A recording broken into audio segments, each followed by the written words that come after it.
نحمده ونصلي على رسوله الكريم فأعوذ بالله من الشيطان الرجيم بسم الله الرحمن الرحیم۔ سیرت سرور عالم محمد صلی اللہ علیہ وسلم کا مطالعہ جاری ہے۔ آج 24ویں نشست ہے جس مضمون کا آج ہم مطالعہ کریں گے اس کا عنوان ہے منصب نبوت اور اس کے فرائض از روئے قرآن۔ منصب نبوت اور اس کے فرائض از روئے قرآن۔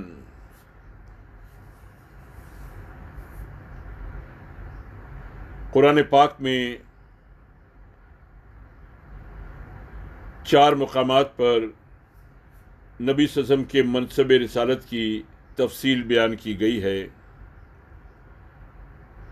سورہ بقرہ کی آیت نمبر 129 میں ارشاد ہے وَإِذْ يَرْفَعُ إِبْرَاهِيمُ الْقَوَاعِدَ مِنَ الْبَيْتِ وَإِسْمَاعِيلُ، پھر آگے فرمایا رَبَّنَا وَابْعَثْ فِيهِمْ رَسُولًا مِّنْهُمْ يَتْلُو عَلَيْهِمْ آيَاتِكَ وَيُعَلِّمُهُمُ الْكِتَابَ وَالْحِكْمَةَ وَيُزَكِّيهِمْ۔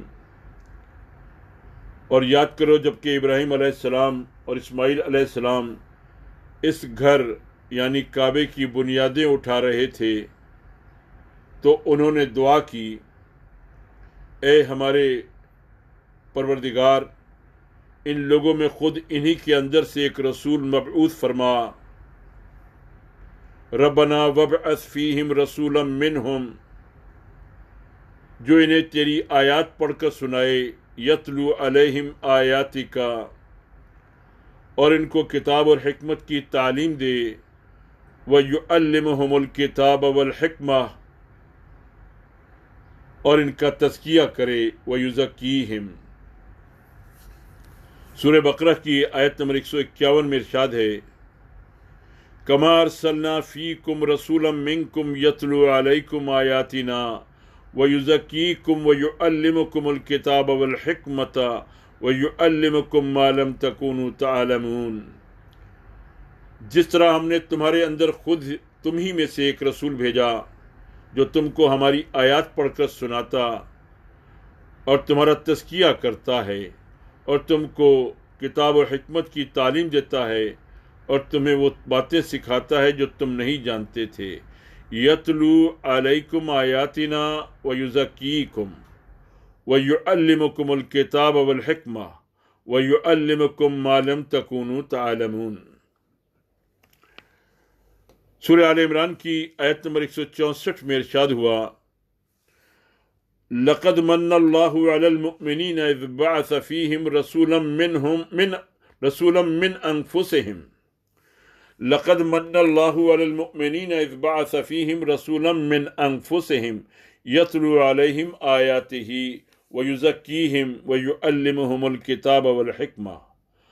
اللہ نے ایمان لانے والوں پر احسان فرمایا جبکہ ان کے اندر خود انہی میں سے ایک رسول مبعوث کیا جو انہیں اس کی آیات پڑھ کر سناتا ہے اور ان کا تزکیہ کرتا ہے اور انہیں کتاب و حکمت کی تعلیم دیتا ہے۔ سورہ جمعہ کی آیت نمبر 2 میں ارشاد ہے هو الذی بعث فی الامیین رسولا منہم یتلو علیہم آیاتہ ویزکیہم ویعلمہم الکتاب والحکمہ۔ وہی ہے جس نے امیوں کے درمیان خود انہی میں سے ایک رسول مبعوث کیا جو ان کو اس کی آیات پڑھ کر سناتا ہے اور ان کا تزکیہ کرتا ہے اور ان کو کتاب و حکمت کی تعلیم دیتا ہے۔ ان آیات میں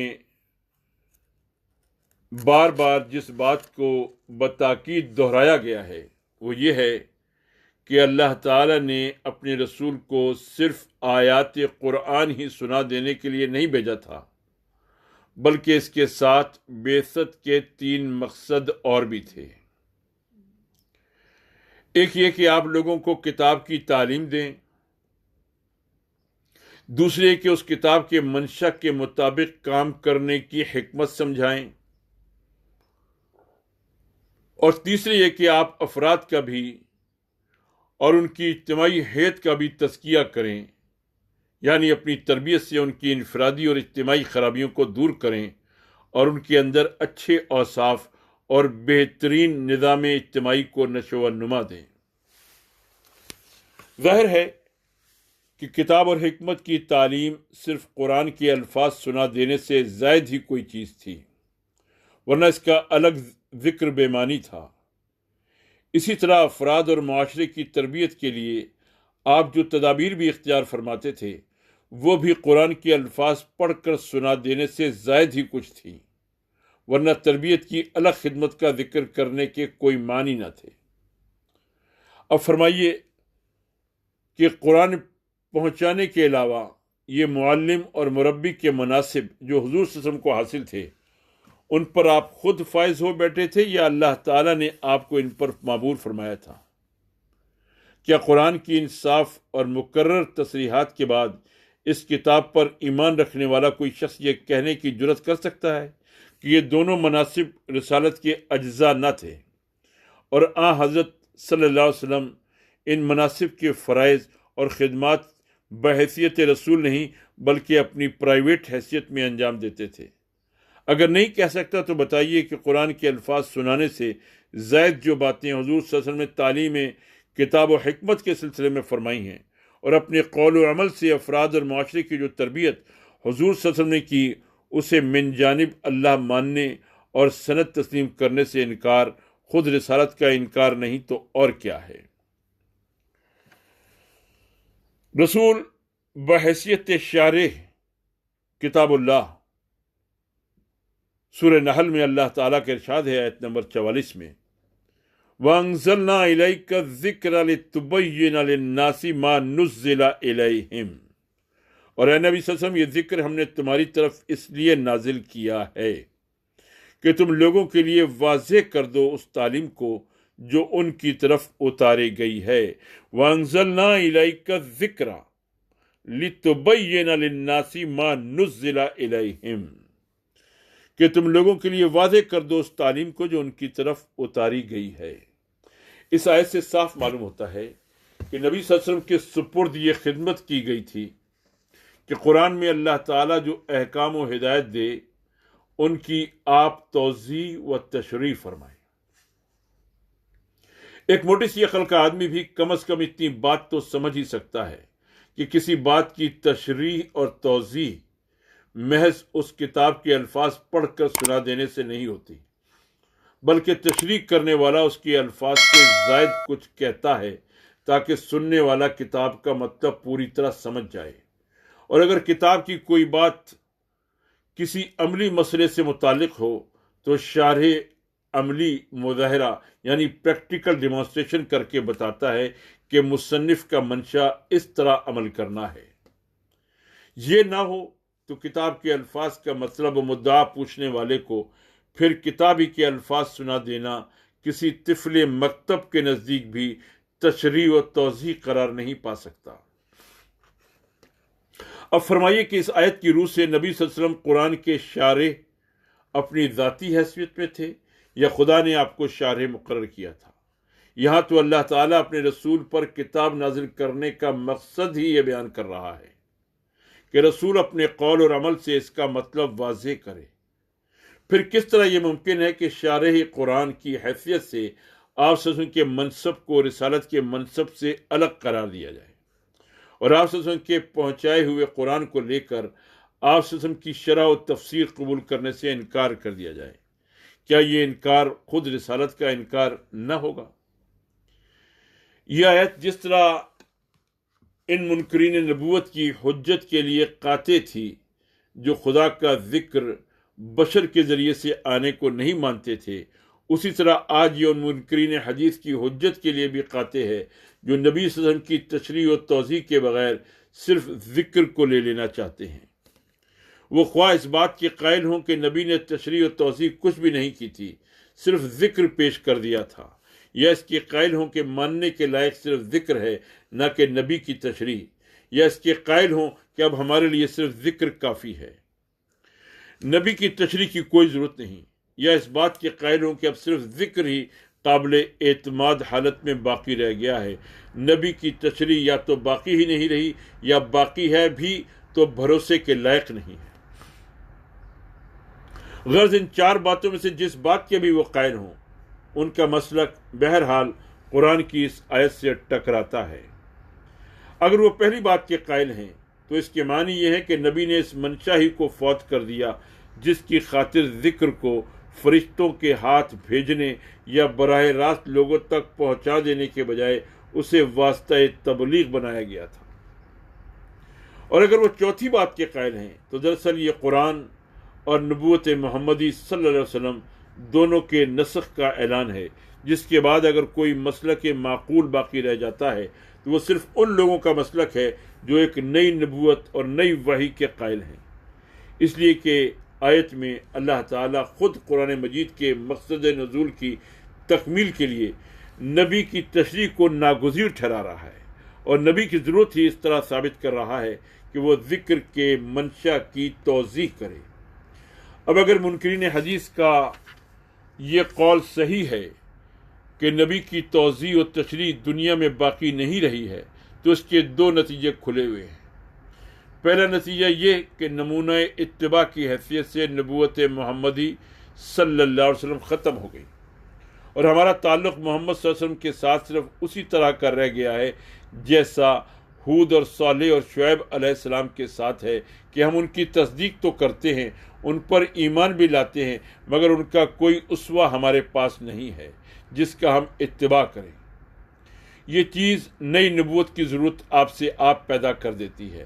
صرف ایک بے وقوف ہی اس کے بعد ختم نبوت پر اصرار کر سکتا ہے۔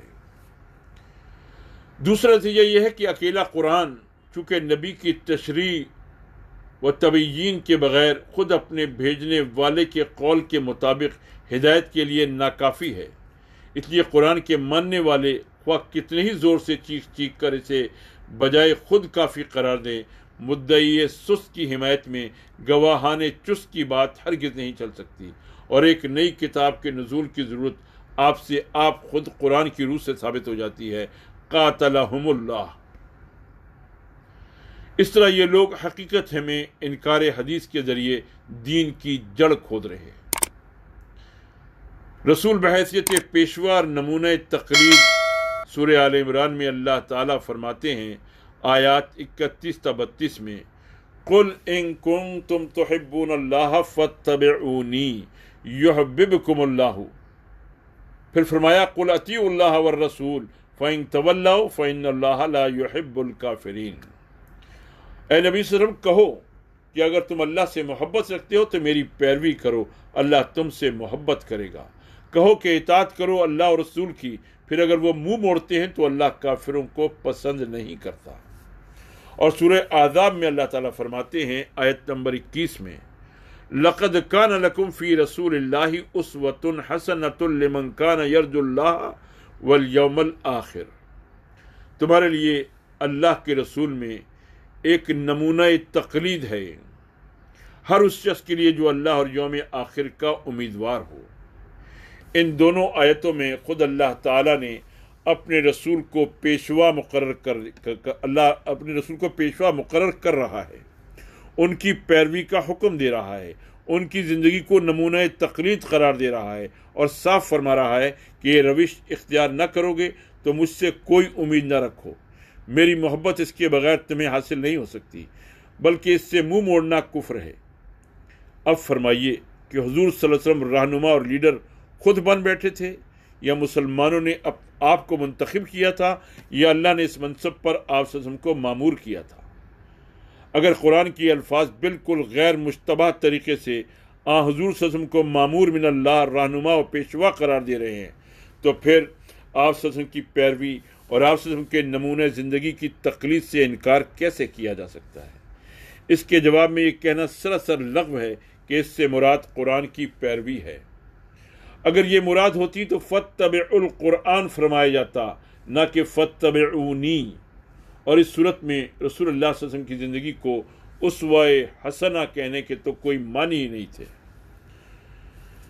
تو قرآن سے یہ بات ثابت ہوتی ہے کہ رسول بحیثیت پیشوا اور نمونہ تقلید تھے۔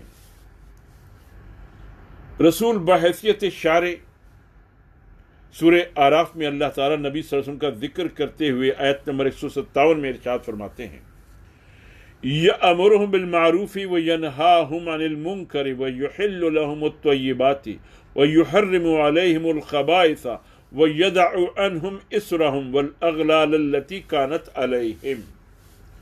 وہ ان کو معروف کا حکم دیتا ہے اور منکر سے ان کو روکتا ہے، اور ان کے لیے پاک چیزوں کو حلال کرتا ہے اور ان پر ناپاک چیزوں کو حرام کرتا ہے، اور ان پر سے وہ بوجھ اور بندھن اتار دیتا ہے جو ان پر چڑھے ہوئے تھے۔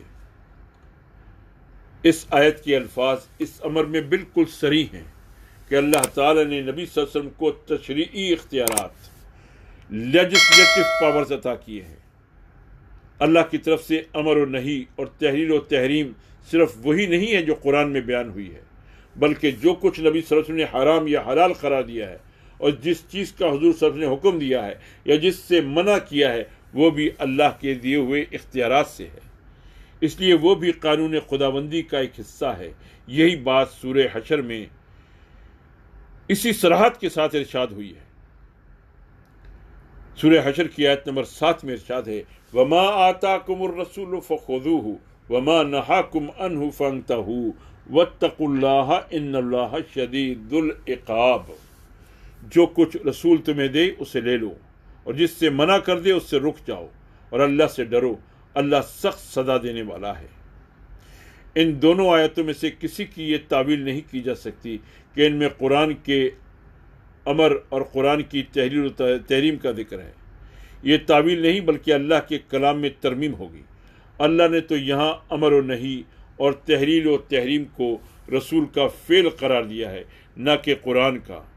پھر کیا کوئی شخص اللہ میاں سے یہ کہنا چاہتا ہے کہ آپ سے بیان میں غلطی ہو گئی، آپ بھولے سے قرآن کے بجائے رسول کا نام لے گئے؟ رسول بحیثیت قاضی، قرآن میں ایک جگہ نہیں بکثرت مقامات پر اللہ تعالیٰ اس امر کی تصریح فرماتا ہے کہ اس نے نبی صلی اللہ علیہ وسلم کو قاضی مقرر کیا ہے۔ مثال کے طور پر چند آیات پیش کی جاتی ہیں۔ سورہ نساء کی آیت نمبر 105 میں ارشاد ہے اِنَّا أَنزَلْنَا إِلَيْكَ الْكِتَابَ بِالْحَقِّ لِتَحْكُمَ بَيْنَ النَّاسِ بِمَا أَرَاكَ اللَّهُ۔ اے نبی، ہم نے تمہاری طرف حق کے ساتھ کتاب نازل کی ہے تاکہ تم لوگوں کے درمیان اللہ کی دکھائی ہوئی روشنی میں فیصلہ کرو۔ سورہ شورى کی آیت نمبر 15 میں ارشاد ہے وَقُلْ آمَنْتُ بِمَا أَنزَلَ اللَّهُ مِنْ كِتَابٍ وَأُمِرْتُ لِأَعْدِلَ بَيْنَكُمْ۔ اور نبی صلی اللہ علیہ وسلم کہو کہ میں ایمان لایا ہوں اس کتاب پر جو اللہ نے نازل کی ہے، اور مجھے حکم دیا گیا ہے کہ تمہارے درمیان عدل کروں۔ وَأُمِرْتُ لِأَعْدِلَ بَيْنَكُمْ۔ سورہ نور کی آیت نمبر 51 میں ارشاد ہے انما کان قول المؤمنین اذا دعوا الی اللہ ورسولہ لیحکم بینہم من یقولوا سمعنا واطعنا۔ ایمان لانے والوں کا کام تو یہ ہے کہ جب وہ بلائے جائیں اللہ اور اس کے رسول کی طرف تاکہ رسول ان کے درمیان فیصلہ کریں، تو وہ کہیں کہ ہم نے سنا اور مان لیا۔ ان یقولوا سمعنا واطعنا۔ اور سورہ نساء کی آیت نمبر 61 میں ارشاد ہے وَإِذَا قِيلَ لَهُمْ تَعَالَوْا إِلَى مَا أَنزَلَ اللَّهُ وَإِلَى الرَّسُولِ رَأَيْتَ الْمُنَافِقِينَ يَصُدُّونَ عَنْكَ صُدُودًا۔ اور جب ان سے کہا جاتا ہے کہ آؤ اللہ کی نازل کردہ کتاب کی طرف اور رسول کی طرف، تو تم دیکھتے ہو کہ منافقوں کو کہ وہ تم سے کنی کتراتے ہیں۔ سورہ نساء کی آیت نمبر 65 میں ارشاد ہے فَلَا وَرَبِّكَ لَا يُؤْمِنُونَ حَتَّى يُحَكِّمُوكَ فِي مَا شَجَرَ بَيْنَهُمْ ثُمَّ لَا يَجِدُوا فِي أَنفُسِهِمْ حَرَجًا مِّمَّا قَضَيْتَ وَيُسَلِّمُوا تَسْلِيمًا۔ پس اے نبی صلی اللہ علیہ وسلم، تیرے رب کی قسم، وہ ہرگز مومن نہ ہوں گے جب تک کہ وہ اپنے جھگڑوں میں تجھے فیصلہ کرنے والا نہ مان لے، پھر جو فیصلہ تو کرے اس کی طرف سے اپنے دل میں کوئی تنگی تک محسوس نہ کریں، بلکہ اسے بصر و چشم قبول کر لیں۔ یہ تمام آیتیں اس امر میں بالکل صریح ہیں کہ نبی صلی اللہ علیہ وسلم خود ساختہ یا مسلمانوں کے مقرر کیے ہوئے جج نہیں، بلکہ اللہ تعالیٰ کے مقرر کیے ہوئے جج تھے۔ تیسری آیت بتا رہی ہے کہ آپ صلی اللہ علیہ وسلم کے جج ہونے کی حیثیت رسالت کی حیثیت سے الگ نہیں تھی، بلکہ رسول صلی اللہ علیہ وسلم ہی کی حیثیت میں آپ صلی اللہ علیہ وسلم جج بھی تھے۔ اور ایک مومن کا ایمان بالرسالت اس وقت تک صحیح نہیں ہو سکتا جب تک کہ وہ آپ صلی اللہ علیہ وسلم کی حیثیت کے آگے بھی سمع و اطاعت کا رویہ نہ اختیار کر لے۔ چوتھی آیت میں ما انزل اللہ، قرآن و رسول دونوں کا الگ الگ ذکر کیا گیا ہے، جس سے صاف ظاہر ہوتا ہے کہ فیصلہ حاصل کرنے کے لیے دو مستقل مرجع ہیں، ایک قرآن قانون کی حیثیت سے، دوسرے رسول جج کی حیثیت سے۔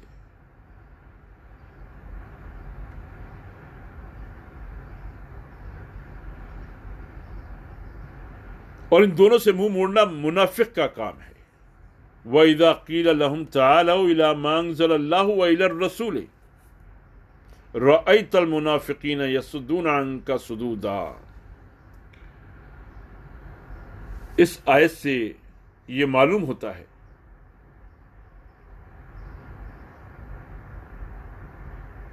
کہ فیصلہ حاصل کرنے کے لیے دو مستقل مرجع ہیں، ایک قرآن قانون کی حیثیت سے، دوسرے رسول جج کی حیثیت سے، اور ان دونوں سے منہ موڑنا منافق کا کام ہے، نہ کہ مومن کا۔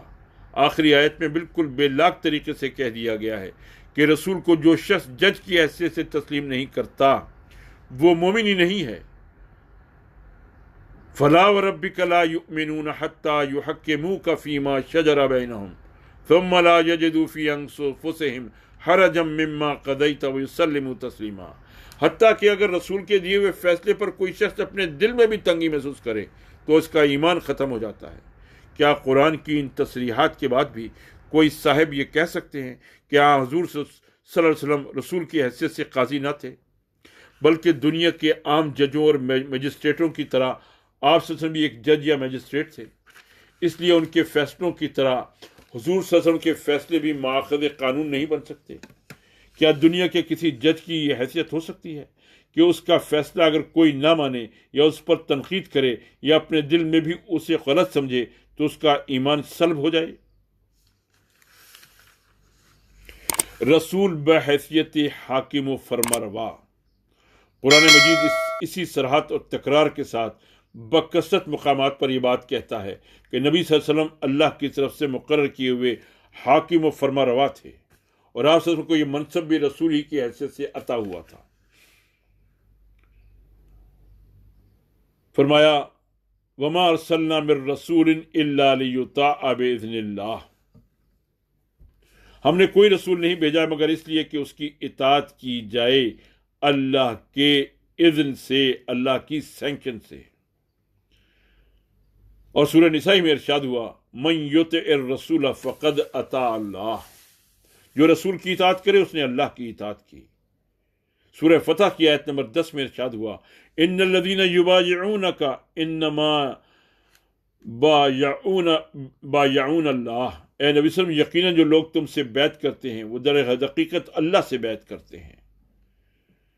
اور سورہ محمد کی آیت نمبر 33 میں ارشاد ہے یا ایھا الذین آمنوا اطیعوا اللہ واطیعوا الرسول ولا تبطلوا اعمالکم، اے لوگوں جو ایمان لائے ہو اطاعت کرو اللہ کی اور اطاعت کرو رسول کی اور اپنے اعمال کو باطل نہ کر لو۔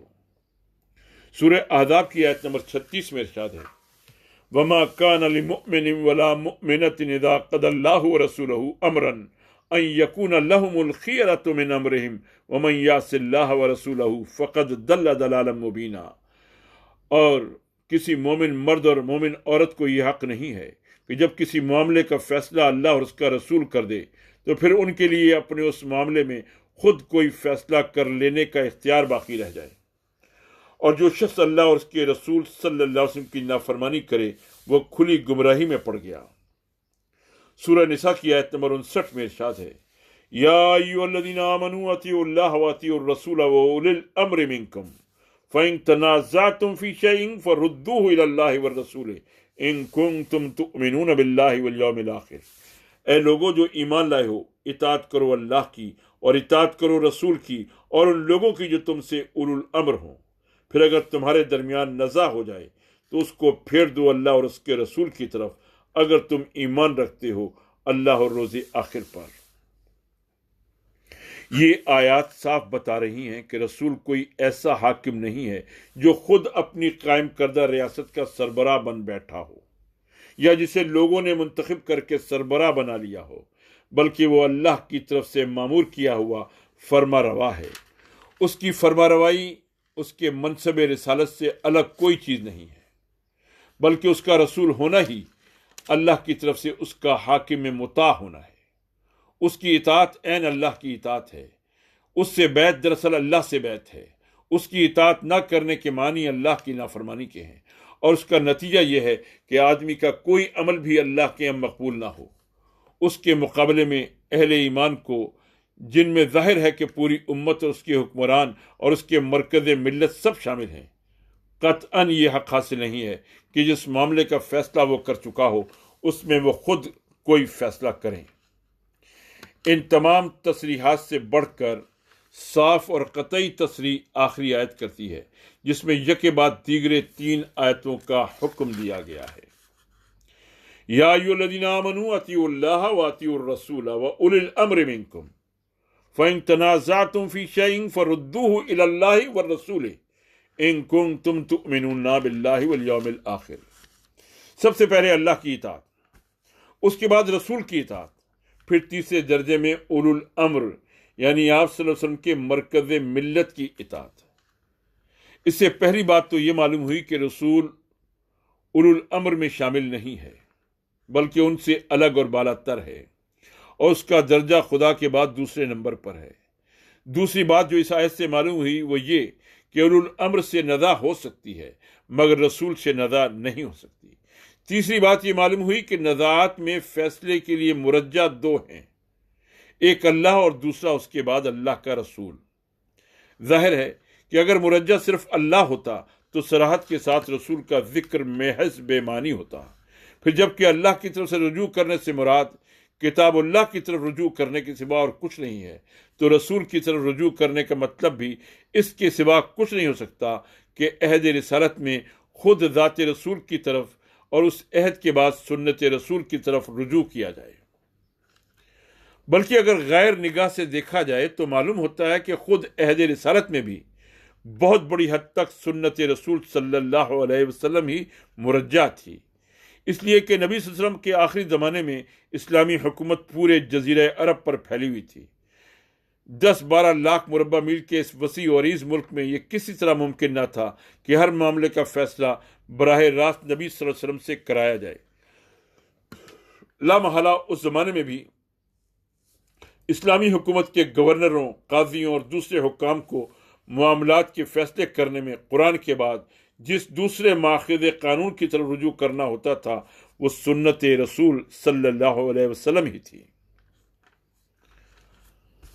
عدلیہ کا طریقہ کار حضور صلی اللہ علیہ وسلم کے عہد مبارک میں، حضور صلی اللہ علیہ وسلم کی حیات طیبہ میں جو معاملات براہ راست آپ تک پہنچتے تھے ان میں تو اللہ اور رسول کا منشا بتانے والے اور اس کے مطابق نزاعات کا فیصلہ کرنے والے آپ خود تھے، لیکن ظاہر بات ہے کہ پوری مملکت اسلامیہ میں پھیلی ہوئی آبادی کو جو معاملات پیش آتے تھے وہ سب کے سب براہ راست حضور صلی اللہ علیہ وسلم ہی تک پہنچائے جاتے تھے، اور نہ آپ ہی سے شخصاً ان کا فیصلہ حاصل کیا جاتا تھا۔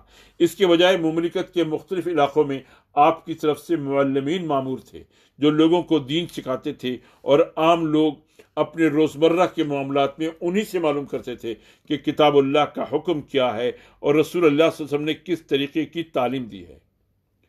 اس کے علاوہ ہر علاقے میں امیر، عامل اور قاضی مقرر تھے جو اپنے اپنے دائرۂ عمل سے تعلق رکھنے والے اکثر و بیشتر معاملات کے فیصلے خود کیا کرتے تھے۔ ان لوگوں کے لیے فردوہ الی اللہ والرسول کا منشا پورا کرنے کا جو طریقہ حضور صلی اللہ علیہ وسلم نے خود پسند فرمایا تھا وہ حضرت معاذ بن جبل کی مشہور حدیث میں بیان ہوا ہے۔ رسول اللہ صلی اللہ علیہ وسلم نے جب معاذ بن جبل کو یمن کی طرف قاضی بنا کر روانہ کیا تو ان سے پوچھا تم کس طرح فیصلہ کرو گے؟ انہوں نے عرض کیا اس ہدایت کے مطابق جو اللہ کی کتاب میں ہے۔ فرمایا اگر اللہ کی کتاب میں نہ ملے؟ عرض کیا جو پھر سنت رسول اللہ میں ہو۔ فرمایا اگر سنت رسول اللہ میں بھی نہ ملے؟ عرض کیا میں اپنی رائے سے حق و ثواب تک پہنچنے کی پوری کوشش کروں گا۔ اس پر حضور صلی اللہ علیہ وسلم نے فرمایا کہ شکر ہے اس خدا کا جس نے رسول اللہ کے فرستادہ شخص کو وہ طریقہ اختیار کرنے کی توفیق دی جو رسول اللہ کو پسند ہے۔ رواہ الترمذی و ابو داود۔ اسلامی نظام کی دستوری بنیادیں اور ان میں رسول کی کیا حیثیت ہے، سورہ نساء کی آیت نمبر 59 میں یہ بات واضح کی گئی جو ابھی بیان کی گئی تھی۔ یا ایھا الذین آمنوا اطیعوا اللہ واطیعوا الرسول واولی الامر منکم فإن تنازعتم فی شیء فردوه الی اللہ والرسول ان کنتم تؤمنون باللہ والیوم الآخر ذالک خیر واحسن تأویلا۔ اے ایمان لانے والو، اطاعت کرو اللہ کی اور اطاعت کرو رسول کی اور ان لوگوں کی جو تم میں سے صاحب امر ہوں۔ پھر اگر تمہارے درمیان کسی معاملے میں نزاع ہو جائے تو اسے اللہ اور رسول کی طرف پھیر دو اگر تم واقعی اللہ اور روز آخر پر ایمان رکھتے ہو۔ یہی ایک صحیح طریقہ کار ہے اور انجام کے اعتبار سے بھی بہتر ہے۔ ذالک خیر واحسن تأویلا۔ یہ آیت اسلام کے پورے مذہبی، تمدنی اور سیاسی نظام کی بنیاد اور اسلامی ریاست کے دستور کی اولین دفعہ ہے۔ اس میں یہ اصول مستقل طور پر قائم کر دیے گئے ہیں۔ نمبر 1، اسلامی نظام میں اصل مطاع اللہ تعالیٰ ہے۔ ایک مسلمان سب سے پہلے بندہ خدا ہے، باقی جو کچھ بھی ہے اس کے بعد ہے۔ مسلمان کی انفرادی زندگی اور مسلمانوں کے اجتماعی نظام دونوں کا مرکز و محور خدا کی فرمانبرداری اور وفاداری ہے۔ دوسری اطاعتیں اور وفاداریاں صرف اس صورت میں قبول کی جائیں گی کہ وہ خدا کی اطاعت اور وفاداری کے مد مقابل نہ ہوں بلکہ اس کے تحت اور اس کی تابع ہوں، ورنہ ہر وہ حلقہ اطاعت توڑ کر پھینک دیا جائے گا جو اس اصلی اور بنیادی اطاعت کا حریف ہو۔ یہی بات ہے جسے نبی صلی اللہ علیہ وسلم نے ان الفاظ میں بیان فرمایا ہے کہ لا طاعت لمخلوق فی معصیت الخالق۔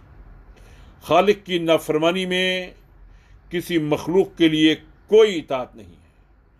خالق کی نافرمانی میں کسی مخلوق کے لیے کوئی اطاعت نہیں۔ نمبر 2، اسلامی نظام کی دوسری بنیاد رسول اللہ کی اطاعت ہے۔ یہ کوئی مستقل بالذات اطاعت نہیں ہے بلکہ اطاعت خدا کی واحد عملی صورت ہے۔ رسول اس لیے مطاع ہے کہ وہی ایک مستند ذریعہ ہے جس سے ہم تک خدا کے احکام اور فرامین پہنچتے ہیں۔ ہم خدا کی اطاعت صرف اسی طریقے سے کر سکتے ہیں کہ رسول کی اطاعت کریں۔ کوئی اطاعت خدا رسول کی سند کے بغیر معتبر نہیں، اور رسول کی پیروی سے منہ موڑنا خدا کے خلاف بغاوت ہے۔ اسی مضمون کو یہ حدیث واضح کرتی ہے کہ من اطاعنی فقد اطاع اللہ ومن عصانی فقد عصی اللہ۔ جس نے میری اطاعت کی اس نے خدا کی اطاعت کی، اور جس نے میری نافرمانی کی اس نے خدا کی نافرمانی کی، اور یہی بات خود قرآن میں پوری وضاحت کے ساتھ آگے آ رہی ہے۔ نمبر 3، ان دونوں اطاعتوں کے بعد اور ان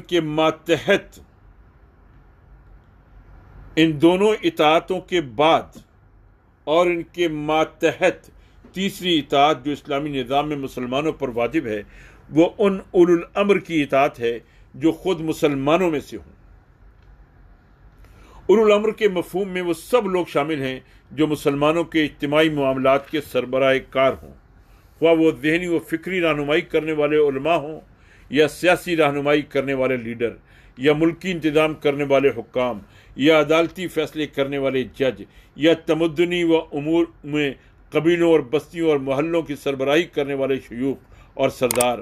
غرض جو جس حیثیت سے بھی مسلمانوں کا صاحب امر ہے وہ اس حیثیت میں اطاعت کا مستحق ہے، اور اس سے نزاع کر کے مسلمانوں کی اجتماعی زندگی میں خلل ڈالنا درست نہیں ہے، بشرطے کہ وہ خود مسلمانوں کے گروہ میں سے ہو اور خدا اور رسول کا مطیع ہو۔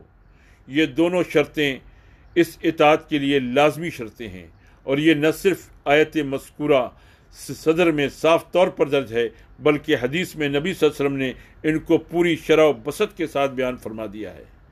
مثلا یہ حدیث ملاحظہ فرمائیے، فرمایا مسلمانوں کو لازم ہے کہ اپنے اولو الامر کی بات سنیں اور مانیں، خواہ اسے پسند ہو یا ناپسند، تاوقت کہ اسے معصیت کا حکم نہ دیا جائے، اور جب اسے معصیت کا حکم دیا جائے تو پھر اسے کچھ نہ سننا چاہیے اور نہ ماننا چاہیے۔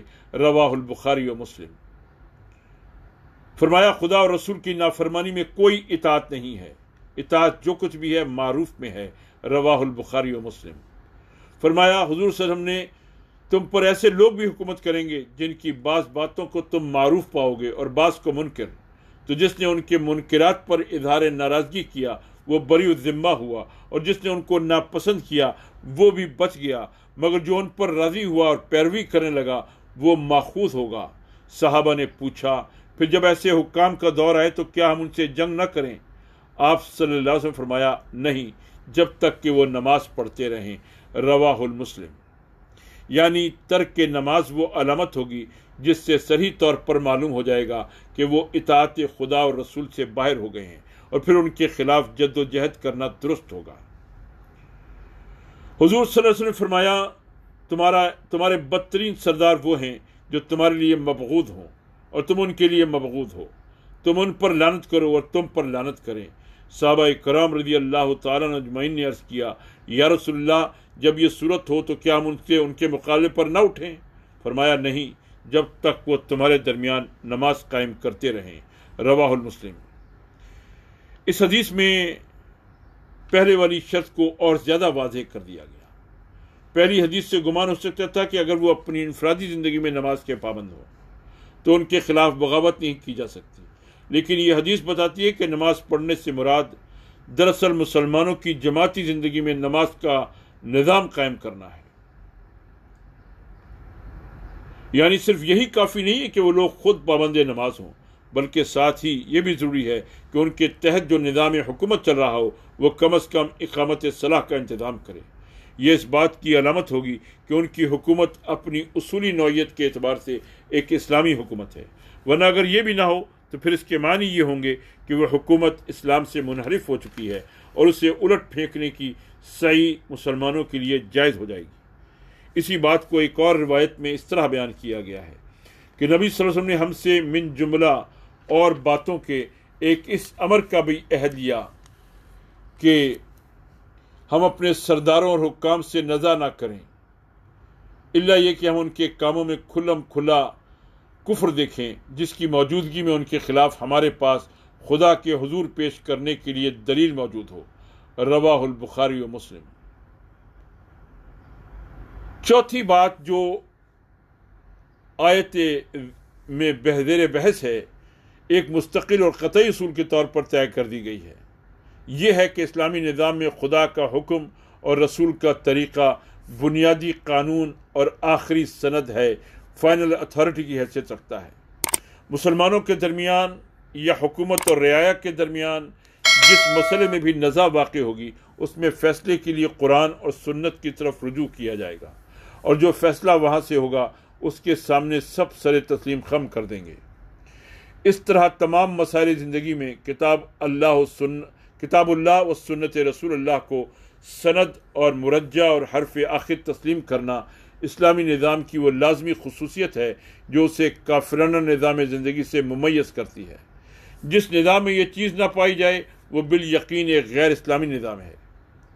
اس موقع پر بعض لوگ یہ شبہ پیش کرتے ہیں کہ تمام مسائل زندگی کے فیصلے کے لیے کتاب اللہ و سنت رسول اللہ کی طرف سے کیسے رجوع کیا جا سکتا ہے، جبکہ میونسپلٹی اور ریلوے اور ڈاک خانے کے قواعد و ضوابط اور ایسے ہی بے شمار معاملات کے احکام سرے سے وہاں موجود ہی نہیں ہیں۔ لیکن در حقیقت یہ شبہ اصول دین کو نہ سمجھنے سے پیدا ہوتا ہے۔ مسلمان کو جو چیز کافر سے ممیز کرتی ہے وہ یہ ہے کہ کافر مطلق آزادی کا مدعی ہے اور مسلمان فی الاصل بندہ ہونے کے بعد صرف اسی دائرے میں آزادی سے متمتع ہوتا ہے جو اس کے رب نے اسے دی ہے۔ کافر اپنے سارے معاملات کا فیصلہ خود اپنے بنائے ہوئے اصول اور قوانین اور ضوابط کے مطابق کرتا ہے اور سر سے کسی خدائی صنعت کا اپنے آپ کو حاجت مند نہیں سمجھتا۔ اس کے برعکس مسلمان اپنے ہر معاملے میں سب سے پہلے خدا اور اس کے رسول صلی اللہ علیہ وسلم کی طرف رجوع کرتا ہے، پھر اگر وہاں سے کوئی حکم ملے تو وہ اس کی پیروی کرتا ہے، اور اگر کوئی حکم نہ ملے تو وہ صرف اسی صورت میں آزادی عمل برتتا ہے، اور اس کی یہ آزادی عمل اسی حجت پر مبنی ہوتی ہے کہ اس معاملے میں شارع کا کوئی حکم نہ دینا اس کی طرف سے آزادی عمل عطا کیے جانے کی دلیل ہے۔ وما علینا الا البلاغ۔ آج ہم نے منصب نبوت اور اس کے فرائض از روئے قرآن کا مطالعہ کیا۔ اللہ تعالی ہمیں ان تمام تعلیمات کو سمجھنے اور اس کے مطابق اپنے ایمان اور عمل کو مضبوط کرنے اور ان کے مطابق اپنی ذمہ داریوں کو پورا کرنے کی توفیق عطا فرمائے۔ وآخر دعوانا ان الحمد للہ رب العالمین۔